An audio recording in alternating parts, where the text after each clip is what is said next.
রিষড়াবাসীর মনে আশার আলো।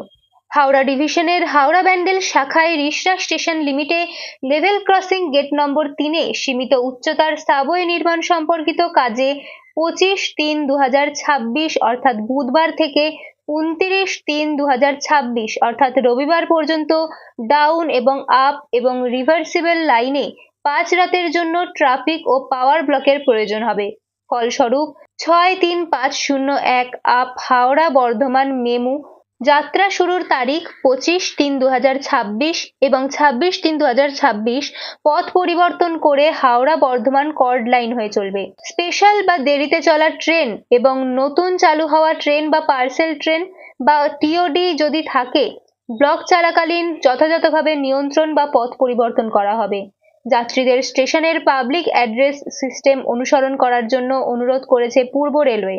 সাবওয়ের কাজ চলার জন্য রিষড়াবাসীরা বছরের পর বছর বিভিন্ন অসুবিধার সম্মুখীন হয়েছে। ট্রেন দেরিতে আসার কারণেই অনেক সময় অফিস যাত্রী, স্কুল পড়ুয়ারা বিভিন্ন অসুবিধার সম্মুখীন হয়।